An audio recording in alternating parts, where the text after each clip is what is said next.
You're listening to the Naptime Empires podcast with my mom, Nikki Elledge Brown. Mom, your show's on. Thanks, bud. I got it from here.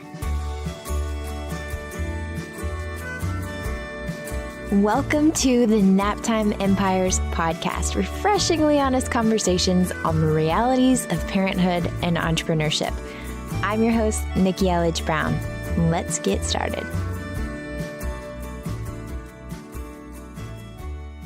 I've been feeling a pull lately just to get back to basics. So I created this Typeform survey, which I'll link to in the show notes. You can go to nikkielledgeBrown.com/wishlist if you haven't filled it out yet. But I created a Typeform survey just so I could ask the people who are listening the closest right now, what is one of your biggest challenges or frustrations right now when it comes to feeling good about how you're showing up, not just in your life, but also in your business, vice versa. And I'm just curious and nosy, and I'm looking for overlaps in what it is that you want and need support around right now, and what it is that I want to offer support around right now, right? That's the ideal, is to find something that works for both of us. I mean, that's really the best and only option. Why would you want to build a business on something you don't actually care to do?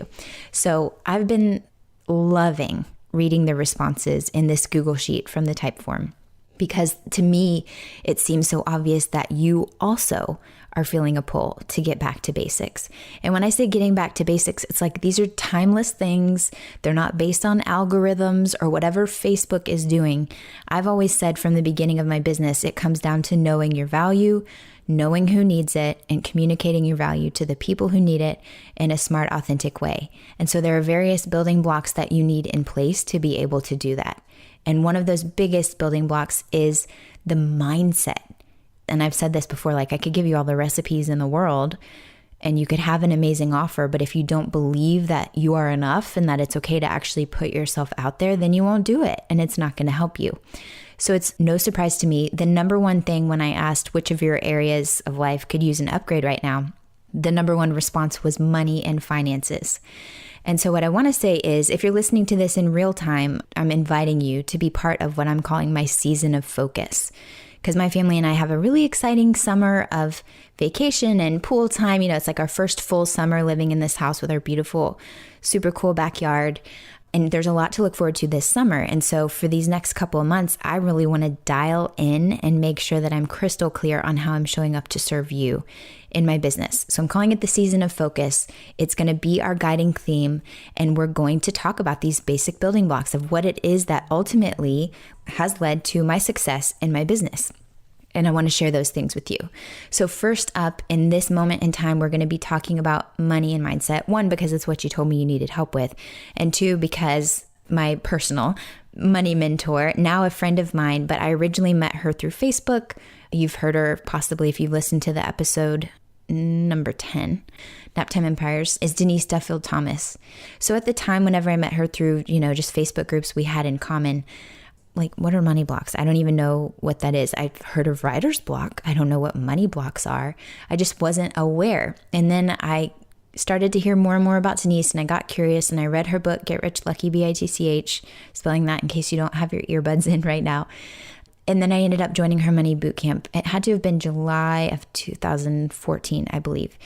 So years ago, I joined as a student. I was like, what is this? I'm so curious about this money mindset stuff. Like, what are people talking about? How you have an energetic income level. What does this mean? I had a pretty quick, I didn't have much resistance early on in my business because I didn't have any expectations. My expectation was to make it'd be cool if I made $20,000 in a year in my business. And then instead it happened in the first 2 months. So I didn't even know enough to be scared of success or whatever that looked like until then I saw my expectations, and then I let that freak me out and be like, oh my gosh, if I don't make $1 million by next year, then I'm a failure. You know what I mean? So it's really good to have mindset tools in place to manage this. And so years ago I had, because I always, whether I was an affiliate or not, I've always shared Denise's program, The Money Bootcamp, with my audience because, like I said, she's one of my favorite people to learn from and with when it comes to this stuff. And so years ago, we did a video, and I'll link to that in the show notes, a video interview, and we covered 7 crucial money mindset shifts. And I want to share them with you today because they're free and powerful, and they're simple, The title of this episode is to make today, but I mean like yesterday and today and tomorrow. These are things we constantly need to remind ourselves and remind each other of. So if you've never even heard of money blocks, or you're like, what is this talking about? Like the mindset stuff. I just need to create the course and get it out there. And it's just going to be that simple. I just want you to open your mind, open your heart to receiving something today that is going to help you get out of your own way. So I haven't read the book yet, but it's called The Inner Game of Tennis. My friend Jada was telling me about it. Then I was reading about it, and it said, one of the summaries, because I was just looking for the quick fix, the summary, it said that performance equals potential minus interference, right?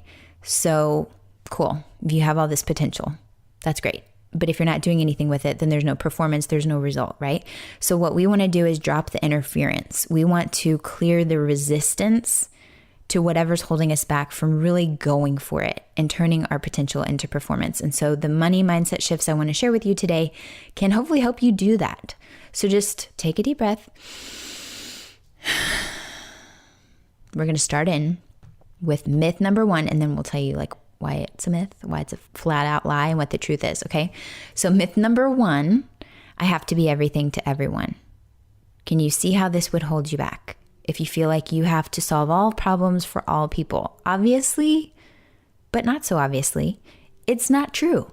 You don't actually have to be all things to everyone. So if you feel like, oh, but I feel bad if it's not like, if I can't help this particular group and this particular group, it's like, that's okay. You have permission to pick a niche, even if it's not a content niche, but it's like the people that you really do love to serve. You don't have to feel guilty over only serving those people. You can really serve those people well if you give yourself permission to focus on serving them well. Or if it's a broader group of people, but it's one very specific issue like doorknobs. I just say that because I'm looking at my door in my guest room studio right now. But you know what I'm saying? You have permission to focus on your zone of genius and to own it. And you can share whatever you're sharing with a particular audience in mind. You're the boss, so you get to pick what you want to talk about and create. So that's myth number 1. I have to be everything to everyone, because then you won't. I mean, that's just obviously way too much pressure. So release the pressure, give yourself permission that you just want to be the right fit for the right person. Number 2 is a huge, oh my gosh, this is so huge, especially for me, recovering perfectionist, like reflects like, you're probably a recovering perfectionist too. Or maybe you're straight up perfectionist and you're not yet to the recovery part. So myth number 2 is I have to be perfect in order to be successful. This is also a myth. You don't have to be perfect. You won't be perfect. Nobody's perfect. Perfect is boring. And it's also just not real. Like, let's just be honest. No one is perfect. This is just, it's mindset stuff, and it's keeping you playing small or not at all. Or even if you're out on the playing field, you're having a miserable time because you're putting way too much pressure on yourself. Everyone starts somewhere. And one of my favorite things, this is from another conversation I've had with Denise, which I will link to in the show notes, but she was talking about whenever she was building her boot camp to what it is, it's like, this is just a placeholder. I'm going to put this up just as a placeholder. And then later on, it's like, wow, she's built a very successful business on placeholders that she then gradually upgrades and updates over time. But in the meantime, you just get something in there. And that's what I always say. It doesn't need to be perfect. It just needs to be shared. And again, you're not going to start off like masterful. We're learning as we go. It's an iterative process. You put it out there and then you get feedback and then you tweak and restyle accordingly. So if you feel like you have to have everything in place to start, you never will. You start by being imperfect and you continue by being imperfect. That's what makes you endearing, And when I've had podcast episodes where my robot vacuum Sharky goes off, it's like, you probably enjoy that because you may have a Sharky too, or maybe it's your dog, your actual pet, or your kids, or whatever it is. It's like I said, perfect is boring, basically. And that even if it was like 95% awesome because, you have a level and a standard of excellence or whatever it is, that 5% makes you super charming and endearing to the rest of us. So please don't try to be perfect. We don't want to have to be perfect. It's like basically when people won't make typos around me, or they make a typo and then they're like, oh my gosh. I'm like, dude, If you say you can't make a typo, then you're saying I can't make a typo, and I don't need that kind of pressure in my life. So I feel very strongly about myth number 2. I have to be perfect in order to be successful. It's not true. It doesn't need to be perfect, just needs to be shared. Okay, number 3, everybody will think I'm a fraud. So this is another one of those money mindset shifts of putting yourself out there and charging for a product or a service that you actually enjoy delivering. You can't win them all. That's the truth. Not everybody likes everything, and that's okay. And I was actually just rereading the new version of Denise's original Lucky Bee book. And she's like, even Mother Teresa wouldn't have a 100% approval rating. So why are we even trying? You know?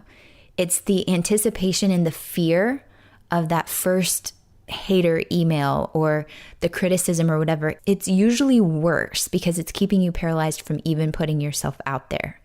Well, one, it's not going to be that common. You know, as much as you think, oh, if I put myself out there and there's more people to see me, then there's more people to disagree with me. It's not actually going to happen that often.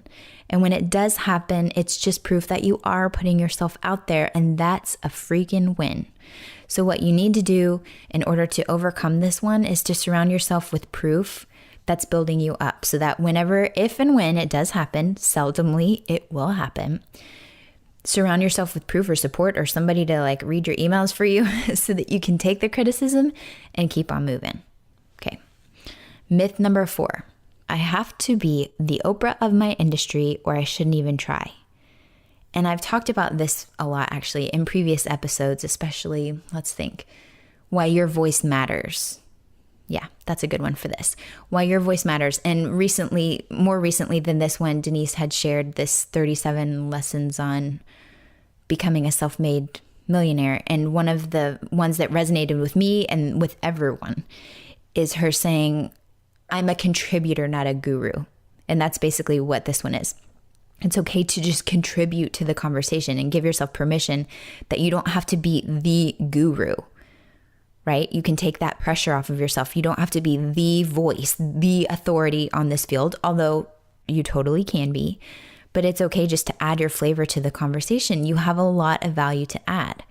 And somebody needs to hear it from you. Again, I won't go all the way deep into this because I've done this in previous episodes and I'll keep saying it forevermore. But somebody needs to hear this from you. Like I'm sharing these lessons that I first learned about through Denise, at least in this capacity, but maybe you haven't met Denise yet. So here you are hearing it from me and I'm making that link for you. So if you're thinking that you have to be the guru, the end all, in order to be valuable at all, you have to be the extreme authority. Well, one, that's straight up not possible because you do just have to put yourself out there first. But even then, even if you never become the guru and the end all be all, you still have value to add. So you've got to get over yourself here and focus on the people who want and need what you have to share in the way that only you can share it. All right, so that's myth number 4. Myth number 1, let's review. I have to be everything to everyone. No, you don't. Myth number 2, I have to be perfect in order to be successful. No, you don't. Myth number 3, everybody will think I'm a fraud. Some people will, and that's okay because most people won't. The people that your dreamies, the ones that you are uniquely suited to serve are going to love it and they need you, which ties into myth number 4. You have to be the Oprah of your industry or you shouldn't even try. Falsy pants again, because you don't need to be a guru. You can just be a contributor. Okay. Myth number 5, I have to work really hard to make money. And Denise and I, in this video, we talk about, we both struggle with this one big time. But the truth is, you don't have to be exhausted, frazzled, miserable to earn your money. You really don't. So when you find yourself overcomplicating things or that mean girl voice or the dictator is taking over and you're saying no to things that you know you would actually really like to do, like fresh air, you're not even letting yourself up to pee and you're burning the midnight oil every single night, you're burning out. As my friend Jen Kim, I forget what her episode number is, Jennifer Kim, she's like, protect the asset. You are the asset. You are your security. Even if all else failed today and like your bank accounts were drained somehow, you are the asset. You are the security. You are the talent here. So you've got to take care of yourself. And you can remember, it's not about working harder. It's about adding more value. How can you give? How can you serve? It doesn't have to be how long in terms of quantity of time or effort. It's about the value. And that can be really fun if you let it be.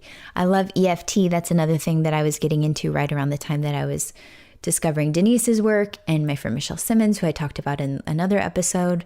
And I'm going to link also in the show notes to this book called Tapping into Wealth by Margaret Lynch. But what I love about it is lots of things. I need to do a whole episode dedicated on that. But one of her, Margaret Lynch's EFT videos, it's like, how can I give? How can I serve? It's a fun round of tapping for like $50,000. You know, what could I give? How could I serve to where I would give $50,000 worth of value? And it doesn't have to be like, for example, my first launch of a course about copy was $50,000 worth of value. Literally. 50 people joined the course. Whether I was delivering it to one person or 100 people, I was doing the same thing. And so it doesn't have to be about working more. It's just about more value. And so creating something leverageable or scalable, obviously, is one way to do that. Okay, so it doesn't have to be harder. It just needs to be smarter. Myth number 6, but my work should be free for everyone. And truthfully, it probably is free. Whatever information you're sharing probably is free somewhere. I mean, this podcast is free that you're listening to right now. So just about everything under the sun is a Google search away. But that said, people are happy to pay for convenience, for your take, your shortcuts, like your filter. If it's like, okay, Nikki, there are 10 different ways, 50 different ways that I could write my about page or my sales page, but I want to know what's worked for you and your clients and your customers in a course about copy. You're saving me the time. And so it is the convenience. Then there's the extra bells and the whistles that you've added. People want to save time, money. They want to experience something, and they want to take the path of least resistance. So instead of Googling, this is just my example with a course about copy because it comes to mind. But instead of Googling, I say this all the time, 50 different ways to write an about page or sales page, or what do I put on my contact page or my media page or my home page or blah, blah, blah, blah, blah. Let me cover that for you and save you the time in Googling it. Like there's an infinite ways that you can make a return on your investment and that your clients can make a return on their investment because of the time that you're saving, the value that you're adding, the inspiration that they're getting just by being in your space, just by getting your cooties. That's valuable. And it's important here not to make assumptions about other people's spending habits because they're grown-ups. Don't feel afraid like people aren't going to like me if I have to. Again, you can feel afraid and then you can tap through it. Google EFT around fear of selling. I don't mean to diminish your feelings or anything. I get it. That's why this is one of the biggest myths, right? But I don't want you to make assumptions about other people's buying habits and think this is going to be too expensive for them. So I'm either going to price it super low or I'm just not going to offer it or whatever. Your job is to create something great and tell them about it. And if they want your flavor of value, they will happily pay for it. I know it because I've experienced it. Hello, dream clients. That's what it's all about. So if you feel guilty and you feel guilty for charging or whatever, then you really need to amp up and realize the value that you're offering to people. And you also know that you are helping people for free when you're doing things, whether it's your podcast, your emails, whatever your freebie is, however you're basically marketing whatever your paid offer is, you're adding value in lots of other ways. So even people who could never afford your product or your program or your service, there's still a way for them to get value, and you can rest easy in that and know that, cool, check, you're doing your work, you're serving the world, you're putting free content out there, and you deserve to be paid. Otherwise, you can't keep putting your free content out there because you're going to burn yourself the F out, right? So you do need to be able to be paid in order to support. And then the more money you make, the more impact you can have, which is a great conversation I had with Stu McLaren. Remind me to do a solo episode on that as well. Okay, so now we're at myth number 7. Actually, this is kind of a perfect lead in to the Stu thing. So myth number 7 is I don't care about the money. I just want to help people. And the truth is, it's not an either or. You can do both. And it's okay for you to make money doing something you genuinely enjoy. That's actually what we call living the dream. That's ideal for you to make money doing something that you genuinely enjoy. Imagine if the whole world was making money doing something that we each enjoyed. That's like world peace, utopia, dream world, right? But when you stop the flow and you insist on giving without ever opening up to receive, again, that's what's going to lead you to burnout or resentment. Because if you're not being paid and you're not being paid well enough to actually support yourself and your family and your business, then you're either going to have to poop out and just shut the doors because you can't even deliver anything because you're physically burnt out or you're so over it, or you are going to be serving people, but not from a place of like expansion and feeling good and feeling inspired to show up for people. Like, I love that when I'm selling a product, program, or service, it's priced in such a way that I feel good about, like, yes, again, that Margaret Lynch tapping script, like, how can I give? How can I serve? How can I show up in a way that feels so good, that's honoring this exchange of value, which is all that it is. So here you want to just think about charging well for what you do, because that balanced value exchange is what will enable you and inspire you to do more, and everyone wins in that case. So there's this mantra Denise talks about where if you just put your hand on your heart, take a deep breath and say, I serve, I deserve. I serve, I deserve. And here's what's sticky around that. And I was the same way, where it's like, well, I don't deserve to make a whole ton of money. I mean, I don't deserve any more. But the truth is, you don't deserve it any more than anyone, and you don't deserve it any less than anyone. And this is one of the most powerful money mindset shifts you can make. It's not like there's this one pot of money in the whole world and that there's only a finite amount, and that by you having a lot of money, someone else has less. It's actually not how it works. And that's what we think, because we think about the piece of the pie, right? But it's not about that. There's infinite amounts of pies. Like, there's hashtag all the pies. So we have to think, when you're really trying to shift into an abundance mindset, it's that by me making a lot of money, that doesn't mean that you make less money. Even if you had a direct offer that on the surface looks exactly the same as mine, people can do both.